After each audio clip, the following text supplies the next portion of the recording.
Yes, lads, welcome back to the My Player Career Mode. It is episode 9 and we are back playing in the Premier League for Fulham. If you haven't watched the last episode, go and watch it now, but I'll just do a little quick recap. So we played in the World Cup. We obviously found out I couldn't meet the objectives to leave Fulham at the end of the season and sign for a new club. So we are at Fulham for another year, which I don't mind. I like playing with the squad. And we want to win a trophy with this football club. We nearly done it in our first season, so hopefully we can do it this year. Now, today is going to be a bit of a different episode. Obviously, I usually do about 3 or 4 games per episode. Today, I'm playing all the way up until January, and I'll be showing you the best highlights. If you've watched Barthy Boy, he's one of the GOATs of career mode. I'm doing it Barthy Boy style, so shout out to him. So you guys are going to see the best moments from the best games, and that's literally it. It's also going to be a long episode, so get a drink, get some food, and just chill out while you're watching it. We didn't change clubs, but there's still some changes around here. As you can see, I'm now a striker. Thomas Tuchel started playing me there during the World Cup and I was cooking, and I've come back to pre-season at Fulham and the gaffer's changed me to a striker. The new gaffer, Arbeloa, as well. He knows what he's doing. He was Real Madrid manager for a bit last year, so hopefully him playing me up front works. And as you can see, my player looks pretty different as well. He's got some long hair. We've changed the hair. He's let the hair grow out. And we're wearing number 9. We wore number 27 last season. We've changed to number 9 as we are playing up front. We got top goal scorer in the Prem last season, so I think we are worthy of wearing the number 9. And I think I look pretty good, to be fair. Like, my appearance is going to be changing a lot throughout the years and the seasons of this career mode, so I don't want to keep it the same for like however many years we're going to play this career mode, because I'm going to be playing this up until the new FIFA comes out, if I get it, because we all know it's looking crap. But I don't want to be playing this career mode for years in FIFA and not change my appearance, because that will just be a bit stupid. So it'll be cool to see how the player can change over the years of the game, over the years of the save. And obviously, you guys can help me decide what he looks like along the journey. Here we are then, the new Premier League season. As you can see, some different teams have come up. I mean, Ipswich did come up in real life, but Bristol City didn't. And who else is there? Sheffield United. So, we've got some different teams to play this year, some different teams to score against. And Bristol City, if I'm not scoring at least 6 against them, then that's a failure, to be honest. But I don't know how they've ended up in the Prem, but you know what? Fair play to them. So like I said before, I'm going to be playing all the way from August to January 1st, just before that Liverpool game. That's where we're going to stop. Like I said, I'll be just showing the highlights. It's going to be the best moments for you guys, and hopefully you guys are going to enjoy it. But first, we've got to get through the pre-season games. The gaffer's let me off. He's not making me play them because I've just been back from the World Cup, but they are pretty big games, you know. A team that we were linked with, Atletico Madrid, in the first game, and we lost 5-0. We lost 4-1 to Villarreal and 4-0 to Atlanta. Not the greatest of pre-seasons, but you know what? A lot of our squad was at the World Cup, so a lot of them weren't there. Obviously had some incomings and outgoings in this window as well. Like Harry Wilson has gone to Leeds. We've lost a few players, but we've brought in some huge ones. We've brought in Pedro Goncalves. We brought in Jed Spence, GJ Spence, the man from the World Cup, who we all love now. He's not actually in the squad for this first game, but you will see him eventually in the save. And we've brought in Leroy Sané as well on the right, so there's some huge improvements to our squad, so there's no reason why we can't push for a trophy or even push for Europe. But I think that's enough yapping. It's time to get into the games, and it's time for me to get into commentator mode. Right, so the way I'm going to do this is so that current me is commentating over past me playing FIFA. I don't really know how to explain it, but just like Barthy Boy does it, you'll get it eventually. But first game of the season against Liverpool, we needed a big performance. A win here would be a statement. And I mean, look at that front four. There's no reason we can't cause anyone problems with that front four. It wouldn't be us causing the problems here though against Liverpool. 9 minutes in, Mo Salah sticks one in the back of the net to make it 1-0. He's not supposed to be there. He don't play for them in real life anymore. So I'm going to be filing a report for that. 1-0 to Liverpool 9 minutes in. Not a good start. And it got even worse. 10 minutes later, Jeremy Frimpong would find himself in the box and he'd put it away to make it 2-0. The defence was absolutely crumbling. An absolutely embarrassing performance. 3-0 down before half-time. Szoboszlai putting one away. And that was game over from there. I got hooked in the second half and the game was done. 3-0 to Liverpool, easy win for them, not good enough. Next though, we had Man United. And this game, we needed a huge performance. We couldn't go 0 for 2. Oh, but yes, we can. Benjamin Sesko stuck one in the top right corner. Then they went on another attack. Sesko again. And of course, he put it in the back of the net. We were absolutely crumbling. The worst start to the season we could possibly ask for. Yes, okay, they're quite hard games, but we've got a good squad. There's no reason why we can't compete in these games. And I got hooked again, which wasn't good because it meant the next game I was on the bench against Nottingham Forest. We were 1-0 down. I was brought in at Cam to try and get us back in the game. I mean, what a fall from grace. World Cup top goal scorer to being benched at Fulham. Like, you can't believe it, can you? So I needed to come on and make a difference in this game. And I tell you what, that is what I absolutely bloody done. Made a late run 4 minutes after coming on, and I'd stick it in the back of the net to get my first goal of the season. Always a great feeling to break a goal drought, and you can see it from my celebrations, going over to the camera, showing them who's boss. I'd then get a chance for a second with 10 minutes to go, and the keeper's made a great save. We were still pushing though. 5 minutes later, how has he not played me in there? Who on earth was that? I think it was Smith Rowe. I can't believe he didn't play me in, honestly. I was screaming when that happened, but you know what? Our first points on the board, my first goal of the season. We'll take a 1-1 draw. The confidence is starting to build now. A point, a goal. Next, it's got to be a win though. And that's exactly what we went out to do against Sheffield United. I was a man on a mission, picking up my second goal of the season. This one was non-negotiable. We had to win. We didn't have any other choice. We couldn't lose to a newly promoted side who are probably the favourites to go down. That's exactly what we'd done. We went and absolutely smashed them. Smith Rowe getting the second, and then I'd go and get the third. What a finish that is, by the way. To seal the game off, all 3 points at home against Sheffield United. But next up, it got so much harder. Manchester City, we've already played 3 of the big 6. And this is probably the hardest of the lot. Maybe bar Arsenal. But City away needed a huge performance to even get a point here. I said we needed a huge performance. We had a monstrous performance. I set the tone here. Winning that header, I had no right to win that. I knew we were winning this game. And boy, did we win it. 23 minutes in. Lovely little team goal. Sane to Smith Rowe to me. Good touch. Get the shot off. 1-0. What a goal that is. 7 minutes later, we win the ball back off them on their attack. And we'd hit them on the counter. Smith Rowe would find me. I don't know why the centre-back stepped out so far, but it left me one-on-one with the keeper. There was only one outcome. Me scoring to make it 2-0. 33 minutes in. What a performance from the boys. Look at the lads. They're loving it. They're loving it. We carried on dominating the game. There's Jed Spence. I said we signed him. There's the proof. I got to the byline, squared it to find Leroy. He got in front of his man. I thought he had his goal on his return to the Etihad, but it wasn't meant to be. And then 67 minutes in, no pun intended, a lovely bit of skill by me to take 2 defenders out of the game, and I'd go and score my third to make it 3-0. What a dominant performance from Fulham. Oh my God. What a game from the whole team. Love it.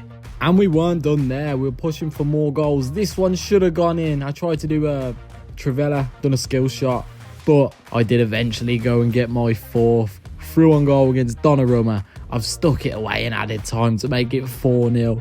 A 4-0 win away at the Etihad and me getting 4 goals. That is insane. I mean, look at that. In my lifetime, I don't recall City being beaten this bad at the Etihad. Maybe I'm wrong.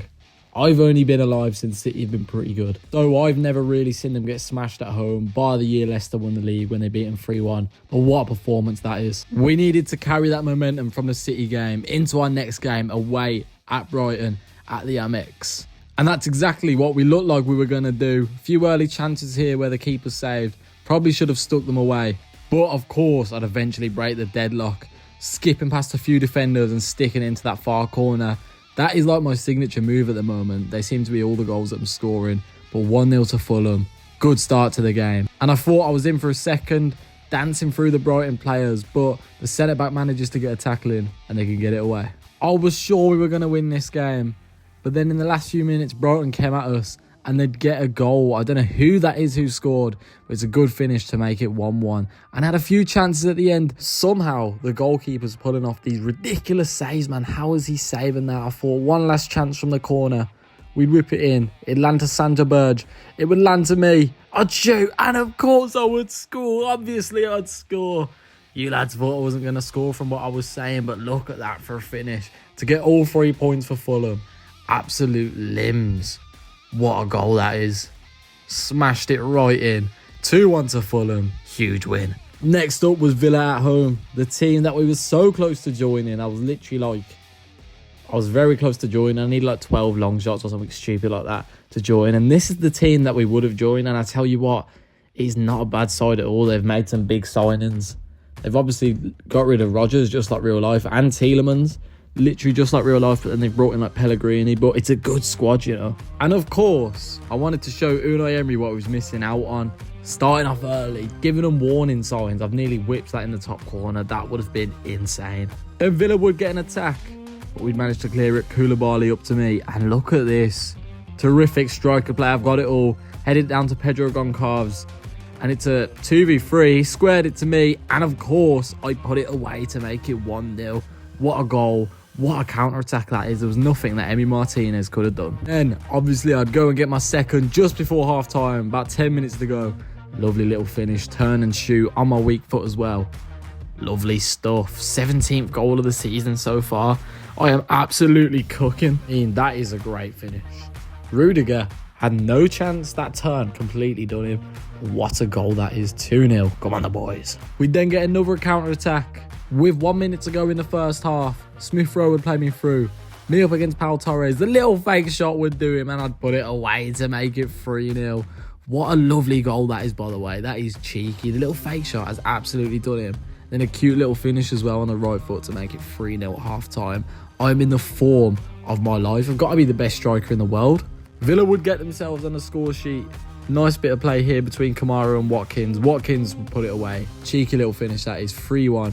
Still a bit of time left to go, but it wouldn't matter because 15 minutes later, Leroy Sané would find me once again, and I'd put it away to make it 4-1 with 20 minutes to go. I think it's fair to say that this game is over. Oh yeah, Villa did pick up a second goal, but nothing but a consolation. Nice little chip from John McGinn, but doesn't matter, we won. And I've picked up the match ball, and I tell you what, by the end of the season, in my house, I'm going to have a whole room full of Premier League match balls from the amount of hat-tricks I'm scoring. Next up, London derby against Chelsea. Nothing really happened in the first half apart from this. I went through. Conrad Lehmann's taking me out, and I think that's the first time a defender's actually took me out, and that's why I wanted to show it, because I don't know why that hasn't happened yet, but he picked up a yellow just for Sané to waste his free kick. I should be on them, and we go into half-time, 0-0. Pretty boring stuff. But of course, I'd weasel my way into getting a goal somehow. I don't know what happened here. Don't know what the keeper was doing. Must be the easiest goal of my life. This is some Jamie Vardy type goal. This is some bullshit he would get. But I'm so happy it fell to me. And I don't know what the keeper's doing. He's completely dived out of the way. Yeah, obviously I don't care how they go in. Back on the score sheet once again. Sadly for us though, 10 minutes later, Chelsea would go and get a goal. And it was a nice team goal, to be fair, and a good finish from Esteban, or Stevo, as they call him. But yeah, 1-1. We carried on pushing, looking for a goal, and I was sure that I'd scored here, but keeper's made a pretty good save. I guess it was kind of straight at him, but it was still a decent save. And Chelsea would come at us as well. A lovely bit of skill from Palmer. Thankfully, our keeper was on good form as well. 10 minutes to go. Who was going to get the winner in this game? I thought this was it. 89th minute. Look at that bit of skill. Drive in at the Chelsea defence. Get back in on my left foot. I've shot. And the keeper saved it just like the Brighton game. And just like the Brighton game, we had a corner. I thought, oh my God, it's going to happen again. I've picked up the ball. Driving in. Cutting again. And the keeper's pulled off another insane save. I can't believe it. I couldn't believe he'd done that, man. And then, yeah, from the next corner, we wouldn't go and do anything. And it was a 1-1 draw against Chelsea.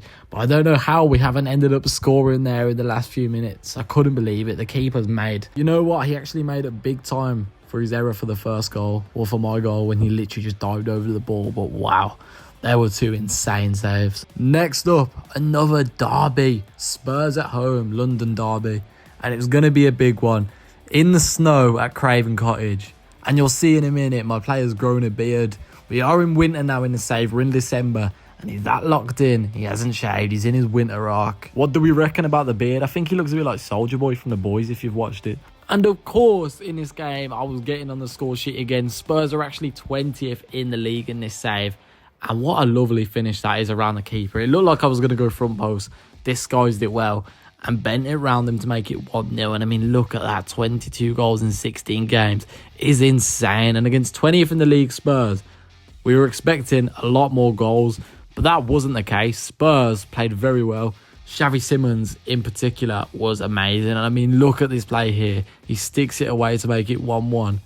Why is the team in 20th playing football like that? And I guarantee you, it only happens against me. Xavi Simons would go and get a second as well. Pretty similar to the first goal. Him and Solanke linking up well once again. 2-1, 22 minutes in. And I tell you what, I did think we were going to smash them. But like I said before, that was not the case. They'd go and make it 3-1. And Arda Güler puts it away. And what are they doing with Arda Güler and being 20th in the league? How does that even make sense? Because he's a good player. And they've brought in some actually good players in this, like they have in real life now. But I don't know what's going on. I guess it's just a Spursy thing. But I guess I can't really take the piss out of them because our former man, Alex Iwobi, scored to make it 4-1, who I actually kind of forced out of the club. I was a left mid when I first joined. He was a left mid as well. And we lose 4-1 to Spurs. I guess he gets the final laugh. But then again, they are bottom of the league. So does he really? I'm not sure. And here's proof that they actually are bottom of the league on 12 points. And I mean, they've got Bristol up next. Wolves have got United. Sunderland have us. So they're probably going to end up out of it thanks to us. And can you believe this? We have a game on Christmas Day against Arsenal. I mean, it's a good game to have. But on Christmas Day, you're serious? Of course, I've got the snowy features on. And you're going to see my new look. A streets won't forget type look. That's what we're going to be like all this winter in the player career mode. I feel like it does make sense to change appearances as the seasons change. So that's something I'm going to be doing from now on because I think it is actually quite cool to do. But yeah, you're going to see this in a minute. We're in the snow at the Craven Cottage once again, just like we were against Spurs. Hopefully, the outcome is a lot different from the Spurs game though. 6 minutes in, the ball would get launched up to me. And look at this for a touch. Haters will say it was a pass. But the keeper's actually bottled it. And I tell you what, if I scored this, that is goal of the season. Keeper makes a decent save. But that could have been insane. Marco Silva, he's loving that. He's acting like he's not, but he's loving it. And get another attack. Sane would dink one back to me. And I thought I was scoring here. It would have been a great finish. It just went wide. And it would have been a great finish. And this is the new look for the player in winter. We've got the turtleneck on. We've got the long sleeves. I've had to put wrist tape on his hands because EA have removed gloves. Why have they removed gloves from player career mode? It would have been so cold with the gloves. I think he'll look more streets won't forget in the black kit or the green kit, not in the home kit. But I think it looks good though. Back to the game anyway. We get a chance here. I'd play Smith Rowe through. Try and get back up there with him. And of course I did. He's fouled me. And I'd stick it away to make it 1-0 half an hour in. Me and Smith Rowe have got a very good connection up top. So do me and Sane as well. At the moment, I feel like Pedro Goncalves is the odd one out at the moment. But he's new to the league. He's not done bad. We just don't have the same connection as Smith Rowe. Obviously, we've played with him for a year. Sane's played in the Prem. So maybe Pedro Goncalves just needs to get used to the Prem. But hopefully, second half of the season, he starts to cook. Arsenal will come at us here with 15 minutes to go. Thankfully, Calvin Bassey was there to get it away. And then from that Arsenal attack, we get the ball. We punt it up forward to me. I don't know why I tried to chip the keeper from there, but I just thought, man, that was cheeky. I'd get the chance to seal the deal here, but I'd absolutely rattle it off the post. Would have been a class goal to make it 2-0, but thankfully, the referee went and blew the whistle, and Arsenal couldn't have done anything from that counter-attack. A huge 3 points in the bag. They're actually quite around us in the league, like around 8th, 7th, 6th.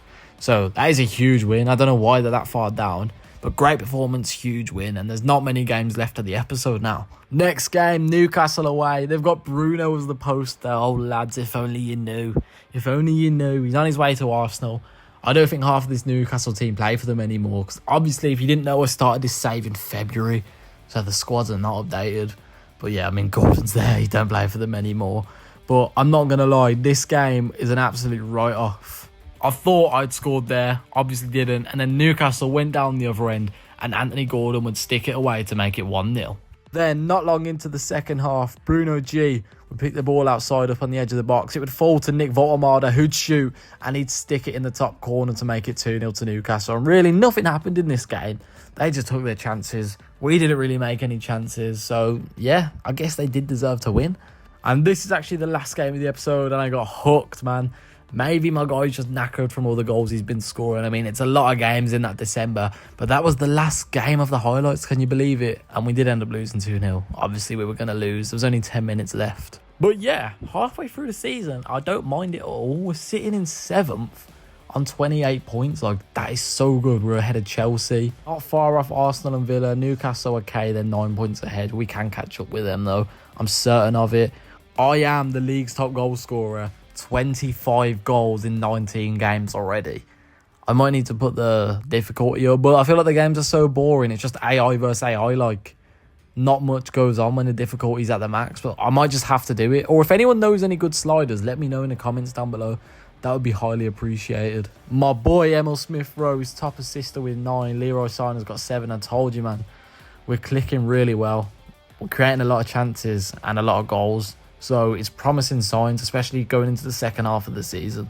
We are out of the Carabao Cup. We went out in round 2. I didn't show that because it was an absolute dead highlight. I think I simmed it anyway. But obviously we do have the FA Cup coming up in the next episode. And we want to win that trophy more than anything. I will sacrifice anywhere where we place in the Premier League, as long as we don't get relegated, to win that FA Cup. Anyway, that is the end of episode 9 of the My Player career mode. I hope you enjoyed. I hope you enjoyed the new switch up. This is only for the next 2 episodes of Fulham, because I do plan to leave Fulham at the end of the season, as much as maybe some of you don't want me to. But I feel like you've got to keep it changing. I want to move clubs. I am getting a bit bored of Fulham. I've actually really enjoyed this season more than the first season, but I think it will be time to move in the summer if I get the objectives done anyway. But yeah, if you enjoyed, make sure you like and subscribe. And I think by the time the video after this is out, I would have hit 1,000 subscribers. At the time of recording, I'm 4 away from 1,000 subscribers. So thank you all for the support recently. Obviously, I've been back trying to post more. Takes a lot of time to make these though, I'll be honest. But I'm willing to do that if that's what you guys like to watch. So yeah, keep supporting, keep subscribing, and thank you for 1K, and I'll see you in the next video.